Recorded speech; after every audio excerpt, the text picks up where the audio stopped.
আপোনালোক সকলোকে স্বাগতম জনাই আজি ভিডিঅ'টো আৰম্ভ কৰিছোঁ। আজি আমি ভগৱানক চিন্তা কৰি এফালৈ যাবলৈ ওলাইছোঁ। পৰিয়ালৰ প্ৰায় গোটেইকেইটাই ল'ৰাটো ঘৰত আছে, কাৰণ তাৰ কলেজ আছে। গতিকে ঘৰত তাক থলোঁ আৰু তাৰ দৰকাৰো নাছিলে যাব লগা। গতিকে মোৰ ডাঙৰজনী ছোৱালী, সৰুজনী ছোৱালী, দেউতাক আৰু মই গোটেইকেইটা ওলালোঁ এফালে ভগৱানকে চিন্তা কৰি। গতিকে আপোনালোক সকলোৰে আশীৰ্বাদো সদায় কাম্য। গতিকে আগলৈকে বিচাৰিছোঁ আশীৰ্বাদ কৰিব, যাতে মই এইদৰে সাহস কৰি কিছুমান কাম কৰিব পাৰোঁ। তাৰপাছতে ওলাই গৈ থাকোঁতে জানেই নহয় আৰু ট্ৰেইন লাইনত এনেকৈ ৰখি থাকিবগৈ লাগে, গেট পেলাই থৈ দিয়ে, এইদৰে ৰখি থকা হ'ল আৰু। তাৰপাছতে গাড়ীবোৰচোন গৈছে, খোলা দিলে, তাৰপিছতে আৰু গৈ আছোঁ। এইদৰে সময়খিনি আপোনালোকক কৈ গৈ আছোঁ, কিদৰে গৈছিলোঁ, কি কৰিলোঁ, কিয় গৈছোঁ। কথাটো এনেকুৱা হ'ল, ইমান ধূলি চাওকচোন, ৰাস্তাবিলাক দেখিছে এই বনাই থকাৰ কাৰণে। কাষত গোটেই মাটিৰ দম দেখিছে নহয়, বালিৰ দম, গোটেই ৰাস্তাবিলাক যোৰহাট ছাইডে দেৰগাঁও পাৰ হৈ যোৱাৰ পাছৰ পৰাই গোটেই ৰাস্তাবোৰে তেনেকুৱা, বহুত ধূলি আৰু গৰম বেছি, ৰ'দ চোকা নহয় জানো, তেনেকুৱাতে যাব লগা হৈছে। মানে মই আপোনালোকক কৈ আহিছিলোঁ যে মোৰ ছোৱালীজনীৰ গাটো ভাল নহয়। ইমান যত্ন কৰিছোঁ, মানে তাই ভাল হোৱা নাই। অন্য একো নাছিলে, ভাইৰেল ফিভাৰৰ নিচিনাই হৈছিলে, জ্বৰ কাহৰ নিচিনা অকণমান। তাৰপাছতে সেই জ্বৰৰ মুখতে খাবলৈ মন নকৰি সৰুজনী ছোৱালীয়ে একেবাৰে খাবই নোৱাৰা হৈ গৈছিলে। খাব নোৱাৰা হৈ গেছটো তাই বেছি হৈ গ'ল। গেছটো বেছি হৈ মানে বহুত বেছি হৈ গৈছিলে, বহুত বেছি। ইয়াত দেখাই মেলি যত্ন কৰি মই নাথাকোঁ, মানে যত্নখিনি মই বহুত বেছি কৰিলোঁ, কিন্তু মই এয়া চাওক কিমান ধূলি মাটি, কিমান ধূলি মানে, আৰু গৰম বেছি, কেনেকুৱা যে কষ্ট নহয়। নিজেই যে গাড়ী এখন চলাই ঘৰখনৰ পৰা লৈ যোগাৰ কৰি নোযোৱা হ'লে যাবই নোৱাৰি মানে। আৰু এই যে মস্ত ট্ৰাকখন মই দেখাব খুজিলোঁ, আপোনালোকক দেখাবলৈকে ৰাখিলোঁ জানেনে। এইখন যে এতিয়া মই বুঢ়ীয়ে হ'লোহি বুলি কৈছোঁ, আৰু এতিয়াও মই যদি ৰাস্তাত গৈ থাকোঁতে গাৰ কাষেদি এইখন চাওঁ, গৈ থাকে নহয়, মোৰ এনেকুৱা লাগে মোৰ গাতে পৰি যাব নেকি, কি হ'ব গাতে পৰি যাব, সেইকাৰণে আপোনালোকক দেখালোঁ বাৰু। আকৌ মই কৈ আছোঁ, তাৰপাছতে মই ভাবিলোঁ ইয়াতে দেখাই, মানে কি এবাৰ মই আপোনালোকক ভিডিঅ' প্ৰস্তুত কৰি মই জনাইছিলোঁ যে মোৰ সৰুজনী ছোৱালী এটা সময়ত ৰং ট্ৰিটমেণ্ট কৰি ইয়াতে গোলাঘাট, যোৰহাট এনেকৈ মানে ৰং ট্ৰিটমেণ্টেই হ'ল। বেলেগ পেলু দৰৱ দিছিলে য'ত নেকি মোৰ একো হোৱা এনেকুৱা আৰু। তেতিয়াৰ পৰা মানে মোৰ বিশ্বাস হৈ গ'ল, ডিব্ৰুগড়খনলৈ লৈ গ'লেহে মোৰ মনটো ভাল লাগে। এয়া চাওক, এইটো ইমান সুন্দৰ ঘৰ চাওক, বাৰু পাৰি নেকি এৰি থৈ যাব, চাওকচোন। মই নিজেও ৰাখি থলোঁ, আপোনালোককো দেখালোঁ। ইমান ধুনীয়া ডিজাইন, আজিকালি এইবিলাক কেৰেলাৰ ডিজাইন বুলি কৈছে এখেতে। আৰু তেওঁ নামি লৈ পেলাই এয়া চাদা খুব মোহাৰি আছে, আৰু সৰুজনী ছোৱালী গাটো দুৰ্বলে আছে, তাই বমি লাগিছে। গাড়ীৰ পৰা অকণমান ৰখাই গছ তলত অকণমান বাঁহখিনিৰ তলতে ৰখাইছোঁ, ঠাণ্ডা অকণমান পাবলৈ। অকণমান গাড়ীত গৈ থাকিলে নৰ্মেল মানুহৰ, নিবেমাৰী মানুহৰে গাটো বেয়া লাগি থাকে। তাই যিহেতু দুৰ্বল হৈ আছে, আৰু ডাঙৰজনীকো কৈছোঁ, লৈ লৈছোঁ লগত, ব'ল একেলগে যাওঁ। এইবিলাক চাওক কি সুন্দৰ সুন্দৰ ঘৰ, দেখিবলৈ কেনেকুৱা লাগিছে, আকাশখনৰ লগত মিলি আছে ঘৰবিলাক, ইমান ধুনীয়া ধুনীয়া। এখেতে ক'লে কেৰেলাৰ ডিজাইন বুলি, সঁচাকৈয়ে বৰ ধুনীয়া লাগিলে মোৰ ঘৰকেইটা, সেইবাবেই মই ৰাখিলোঁ, আপোনালোককো দেখালোঁ। তাৰপাছত মই ভাবিলোঁ ডিব্ৰুগড়লৈ লৈ যাওঁ নেকি ভাবিলোঁ। সেই আমাৰ মেডিচিনৰ ডক্টৰ এজন আছে, সঞ্জীৱ কাকতি ছাৰ, মেক্সিমাম মানুহে চিনি পায়। তেখেতে ডিব্ৰুগড় মেডিকেলৰ প্ৰিন্সিপাল, এতিয়া নহয়, হোৱাও বহুত বছৰ হ'ল। সেইজন ছাৰে তেতিয়া চাইছিলে, আৰু সেইজন ছাৰক যেন লগ পোৱাৰ পাছতে তাই বহুত বেছি মনটো মুকলি হৈ যায়, আৰু মনটো মুকলি হোৱা মাত্ৰ কিছুমান অসুস্থতাই অট'মেটিক ভাল পাই আহে, কমি আহে যেন অসুস্থতা। গতিকে ঠিক সেই বহুত কথা ভাবি মই এখেতক ক'লোঁ, কি ভাবিছে আপুনি, ছোৱালীজনী গাটো যে ইমান বেয়া দেখি আছে, কি কৰিলে ভাল হ'ব। তেওঁ আকৌ উল্টাই, এইটো এটা ঘৰ চাওক, এই মন্দিৰ ঘৰ নহয়, চৰি, মন্দিৰবোৰ চাওক, ইটোৰ পিছতে সিটো কিমান ধুনীয়া, এইটো শিৱ মন্দিৰ। তাৰপাছতে আমি এয়া খাবলৈ সোমালোঁ এখন ৰেষ্টুৰেণ্টত, দুপৰীয়াৰ আহাৰ চাই থাকিব, এয়া বহি আছোঁ। তাৰপিছতে দেউতাকে মোক আকৌ উভতাই সুধিছিলে, তুমি কি ভাবিছা। মই কি ভাবিম আকৌ। তাৰপিছতে ময়ে ব্যৱস্থা কৰি পেলাই ভাবিলোঁ, গোটেইকেইটাই একেলগে ফুৰিবলৈ যোৱাৰ নিচিনাকৈ যোৱা হওক, তাইকো লৈ যোৱা হওক, আৰু আপুনিও ছুটি ল'ব, আৰু গাড়ী এখনৰ ব্যৱস্থা কৰিলোঁ। আমাৰ যিহেতু গাড়ী নিজৰ নাই জানেই, গতিকে কি খাব, এয়া বাপেক জীয়েকে চাই আছে মেনুখন। তাৰপাছতে আৰু মোৰতো একো নাই, যি দিব অৰ্ডাৰ তাকেই খাম বাৰু। তাৰপৰা এইদৰে ওলালোঁ। এয়া চাওক, খানাটো বৰ ধুনীয়াকৈ দিছে দেই, আৰু ইমান ধুনীয়াকৈ এয়া পানী টেঙা বুলি কয়, খাৰলি বুলি কয়, কাহুদি বুলি কয়, কিবা এটা হয় আৰু। তাৰপিছতে এয়া ইমান ধুনীয়াকৈ মানে দিছে নহয়, প্লেটখন দেখিয়ে ভাল লাগিছে চাওক। তাৰপৰা ডাঙৰজনী ছোৱালীয়ে ক'লে মই মাংস নাখাওঁ, মাছ খাম। তাই মাছ খাইছে আৰু দেউতাকে বেলেগকৈ মাংস অৰ্ডাৰ দিলে। গতিকে এনেকুৱাত আকৌ বেছিকৈ ভাত খাবও নোৱাৰি নহয়নে? মই কিন্তু নোৱাৰোঁ, মানে ব্যঞ্জনবিলাক বহুত বেছি হ'লে অসুবিধা লাগে, কোনটোনো খাওঁ কোনটোনো নাখাওঁ হয় যে। কিন্তু প্ৰথম সোমাইছোঁ আৰু এইখনত ৰেষ্টুৰেণ্টত, আগতেতো যাব লগা হোৱা নাই। তাৰ পাছতে মই ক'লোঁ, প্লেনটো বনালোঁ, চুমুকো ক'লোঁ ছুটি ল বুলি, মোৰ ডাঙৰজনী ছোৱালী ছুটি ল'বলৈ ক'লোঁ, তাইও ল'লে। আৰু বোলো কিবা যদি দেখাব লগা আছে সৰু সুৰা চব দেখাবি আৰু ব'ল, মেডিচিনৰ ছাৰক দেখাই আহিবি, সঞ্জীৱ কাকতি ছাৰক। ময়ো বহুত বেছি বিষ কৰি আছিলোঁ নিজকে। গাড়ীখনো ল'লোঁ, খৰচ অলপ হ'ল বা হ'ব বুলি আগতেও জানো, কিন্তু নিজৰ চকুৰ আগত মই অসুস্থতাৰে নিজৰ সন্তানক কেতিয়াও চাই থাকিব নোৱাৰোঁ। লাগিলে যি ধৰণেই নহওক, মই দেউতাকক চাই আছিলোঁ যে তেওঁ কি ভাবিছে, তেওঁ আকৌ মোলৈহে পেলাই দিয়ে, তুমি কি ভাবিছা? গতিকে ময়ে চব ভাবিলোঁ আৰু ভাবি তেওঁক খালি ক'লোঁ যে আপুনি ছুটিটো লৈ পেলাই খালি গাড়ীখন চলাই যাব পাৰিলে, বেলেগ এটা ড্ৰাইভাৰ বুলি মই ব্যৱস্থা নকৰিলে হ'ব বা এনেকুৱাকৈ হ'ব। তাতে মান্তি হ'ল আৰু এইদৰে আহি দুপৰীয়াৰ আহাৰো খালোঁ। আহি আছোঁ আমাৰ গন্তব্যস্থানলৈ। তাইও দেখোন সেয়া মই যিদৰে ভাবিছিলোঁ এনেকৈ বায়েককো লগত লৈ ল'লোঁ, ময়ো আছোঁ, দেউতাকো, গোটেইকেইটাৰ লগতে গাড়ীখনত যাওঁতে যেন তাই ডক্টৰৰ ওচৰলৈ অসুস্থ এজনী ছোৱালী যোৱা নাই, যেন ফুৰিবলৈহে গৈছোঁ, ঠিক তেনেকুৱা এটা মনোভাৱ। তাইও অকণমান মুকলি পালে। আৰু তাৰ পাছৰখিনি আপোনালোকে চাই যাওক, সেয়া চাওক, ইমান ধুনীয়া লাগিছে নহয়নে? প্ৰকৃতিৰ দৃশ্যৰ লগতে কি ধুনীয়া লাগিছে নহয়নে?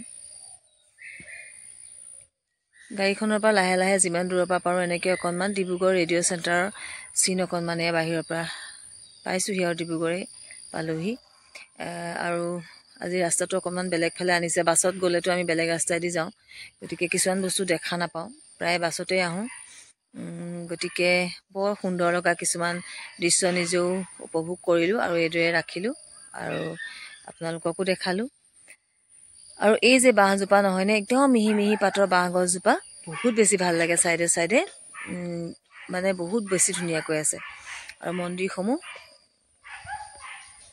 এইটো এটা ডিব্ৰুগড়ৰ কি সুন্দৰ মন্দিৰ চাওকচোন, জগন্নাথ মন্দিৰ বুলি কৈছে। জগন্নাথ মন্দিৰ যে ডিব্ৰুগড়তো আছে মই কিন্তু নাজানো, এইবাৰহে দেখিছোঁ, কি সুন্দৰ লাগিছে চাওকচোন। আচলতে এইটো ৰাস্তাই আগতে কেতিয়াও যোৱা নাছিলোঁ, ডিব্ৰুগড়লৈ যোৱাৰ 1000 বাৰ মই গৈছোঁ বুলি ক'ব লাগিব, সব হিচাপত নাই, কিন্তু মই এই মন্দিৰটো প্ৰথম দেখিছোঁ। এইটো ৰাস্তাই আচলতে গাড়ীবিলাক নাযায়। ডিব্ৰুগড়ত যে এনেকুৱা এটা মন্দিৰ আছে বাহিৰৰ পৰাই দেখিছোঁ, কিন্তু বৰ ধুনীয়া লাগিলে, আপোনালোককো দেখালোঁ চাওকচোন, কি ধুনীয়া লাগিছে। গোটেই বাউণ্ডেৰীটো বহুত বেছি ডাঙৰ, নামি পেলাই যেনিবা সোমাবলৈ মন যায়, কিন্তু ডক্টৰৰ উদ্দেশ্যত গৈছোঁ যিহেতু, সময়ৰ কথা আছে বা তেনেকৈ মন্দিৰ যাম বুলি সোমাম বুলি ভাবিও যোৱা নাই, গতিকে সময়ৰ কথাও আছে, গতিকে বাহিৰৰ পৰাই অকণমান নিজে এইদৰেই চালোঁ, আপোনালোককো দেখালোঁ। বহুত ডাঙৰ এৰিয়া চাওকচোন মন্দিৰটোৰ চাৰিওকাষটো। তাৰপৰা গৈ পেলাই অকণমান ৰেষ্ট ল'ম বুলি ভাবি পেলাই সেই আগতেও কেতিয়াবা যাওঁ লজ এটা, তাতে অকণমান ৰেষ্ট ল'বলৈ ভাবিলোঁ। ছোৱালীজনী কষ্ট হৈছে গাড়ীখনত যিহেতু আহিছে, আকৌ তাতে ঘূৰি যাব লাগিব, গতিকে অকণমান ৰেষ্ট ল'বৰ কাৰণে আকৌ ৰুম এটা ল'লোঁ অকণমান সময়ৰ কাৰণে। সিহঁতি দুইজনী বাই ভনী অকণমান হাঁহি ফূৰ্তি কৰিলে, এইদৰে থাকিবলৈ নাপায়। চুমু আজিকালি কামৰ জেগাত থাকে, সৰুজনী ছোৱালী ভনীয়েক মোৰ লগত ঘৰত থাকে, গতিকে সিহঁতি লগ হৈ থাকিবলৈকে নাপায়। গোটেইকেইটাই একদম আৰাম কৰিছে আৰু গাড়ীখন চলাই যোৱা ভাগৰো লাগিছে। দেউতাকেও এইদৰে কাপোৰ চাপোৰ খুলি দিলেগৈ আৰু একদম চাৰ্ট তাৰ্ট। মতা মানুহবিলাকৰ সেইটো কাৰণেই ভাল নহয়নে, গৰম বুলি কাপোৰ এসোপা পিন্ধি থাকিব লাগিব বুলি কথা নাই। ময়ো অকণমান ফ্ৰেছ হ'লোঁ, ৰুমটো যিহেতু ল'লোঁ, শাৰীখন সলাই পেলালোঁ, গোটেই গৰমত ঘামি অৱস্থা বেয়া হৈ গৈছিলে ধূলিত। তাৰপিছতে সঞ্জীৱ কাকতি ছাৰৰ চেম্বাৰত আগতো আপোনালোকক দেখাইছোঁ।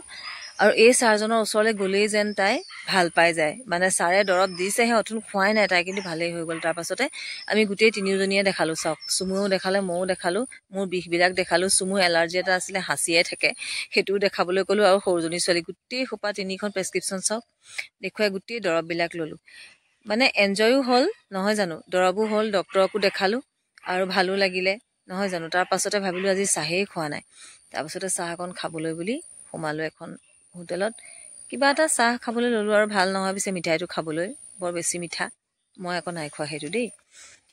মই পিছে এইকেইদিন ভিডিঅ' দিয়া হোৱা নাই, বহুত দিন মোৰ ছোৱালীজনী গাটো বেয়া আপোনালোকক ইতিমধ্যে কৈ আহিছোঁ। তাৰপাছতে চাহকণ খোৱাৰ পাছত আমি ইতিমধ্যে ঘৰৰ মুখে ৰাওনা হ'লোঁ। আৰু মতা মানুহ মই কৈছোঁৱে নহয়, দেখিছে নহয়, চাৰ্ট তাৰ্ট খুলি ল'লে, গেঞ্জিটো পিন্ধি আৰামত আহি আছে গৰমত। মই কৈছোঁ যে এতিয়া আৰু AC নিদিব ৰাতি, প্ৰকৃতিৰ হাৱাটোকে খাওঁ নহয় জানো। এচি হাৱাটোৱে অপকাৰ বেছিকৈহে কৰে দিনত বাৰু নোৱাৰি ধূলি যিমান বেছি আৰু এয়া আহি আছোঁ তাৰ পাছত আৰু এইদৰে আহিলোঁ একদিন ভিডিঅ' দিয়া হোৱা নাই মোৰ ছোৱালীজনীৰ গাটো অসুস্থৰ বাবে তাইৰ লগত বহুত বেছি লাগি থাকিব লাগিছিল ঘৰৰ কামো অকলে কৰিব লাগিছিল য'ত নেকি তাই মোৰ লগত অকণমান সহায় কৰি দিছিল এয়া চাওক গণেশৰ যে গণেশ চতুৰ্থীৰ মূৰ্তি এয়া মানে উটাবলৈ গৈছিলে কি ফূৰ্তি কৰি আহিছে চবেই চাওক মই তাৰো অকণমান বহুত জেগাই দেই উটাই থৈ আহিছে মূৰ্তি উটাই থৈ আহোঁতে বহুত ফূৰ্তি কৰি হুলস্থুল উৎপাত কৰি মানুহবিলাকে উটাই থৈ ঘূৰি অহাৰ পাছৰ দৃশ্য এয়া ভাল লাগিলে ৰাস্তাত কেইবাভাগো পাইছোঁ অকণমান মই এয়া আপোনালোকক দেখাম বুলিয়ে ভাবিলোঁ আৰু ৰাখি থলোঁ ৰাস্তাত মানে আহি থাকোঁতে যি ভাল লগা দৃশ্য পাইছোঁ মই ভাবিছোঁ ৰাখি যাওঁ আৰু এইকেইদিন ভিডিঅ' মই দিয়াই নাই যি এটা দিছোঁ তাকো আপোনালোকে চোৱা নাই ভাল ভিডিঅ' বুলি ক'লে দেখোন চোৱাই নহয় জানো ল'ৰাটোৱে ইমান ধুনীয়াকৈ আৰ্ট কৰা এটা ভিডিঅ' দিলোঁ ভিউজেই নাই মই নিজে এটা ফুলৰ ক্ৰষ্টিচ চিলাই এটা ভিডিঅ' দিছিলোঁ মানুহ ভিউজেই নাই কিন্তু মই কেনেকুৱা ভিডিঅ' দিলে আপোনালোকে চাব মই ভাবিয়ে পোৱা নাই আৰু ইমানখিনি যত্ন কৰিবলৈ আচলতে এইকেইদিন মোৰ ধৈৰ্য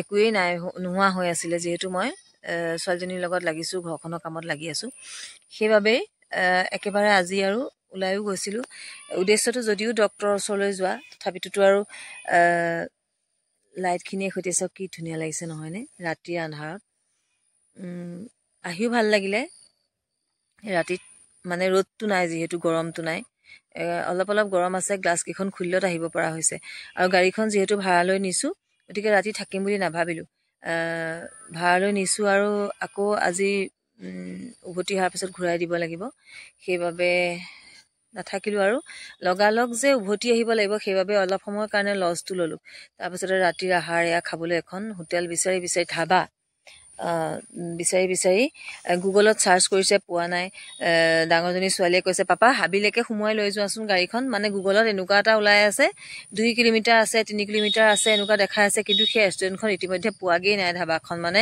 পাৰ হৈ গৈ আছে গুগলত কি দেখাই আছে পাপা তুমি হাবিলৈকে লৈ যোৱাচোন বুলি কৈ লাষ্টত এইখনকে পাই পেলাই ৰখালে খাবতো লাগিবই ৰাতিৰ আহাৰটো এয়া খাই বৈ ওলালোঁ আৰু বৰ ধুনীয়াকৈ খানাটো খালোঁ ইয়াতো বাৰু ৰাতিৰ আহাৰটো আৰু বৰ ধুনীয়াকৈ দেখিবলৈ ৰাখিছে এয়া অকণমান দেখালোঁ গাড়ী দুখনমান আছে মানুহ কেইটামানে ভিতৰত মানে কিবা কিবি খাই আছে এখেতে সেইখিনি বাহিৰত খাবলৈ দিয়া নাই ভিতৰত অকণমানি ৰুম এটাত আমাক খাবলৈ দিলে ৰাতিৰ কথা ধাবাবিলাকত কোন কেনেকৈ থাকে মতা মানুহে বুজি পায় আৰু এইদৰে খাই বৈ আহি আছোঁ এয়া আমাৰ যোৰহাট চাওকচোন যোৰহাট পাই গ'লোহি ৰাতিৰ যোৰহাটখন কি ধুনীয়া লাগিছে লাইটৰ পোহৰত চাওকচোন দিনটোৰ পৰিশ্ৰম ইমান দিনৰ দুখ ভাগৰ অসুস্থতাৰ লগত যুঁজি থকা ছোৱালীজনীৰ লগত লাগি থকা কান্দা হাঁহা পৰিস্থিতি যেন একেদিনাই বহুত বেছি ভাল লাগি আহিলে ওলাই গৈছিলোঁ মাত্ৰ ছাৰক লগ পোৱাৰ পাছতে যেন সকলো ভাল লাগিলে তাইৰো বহুত বেছি মুকলি দেখিছোঁ দৰৱ খোৱাই নাই থোন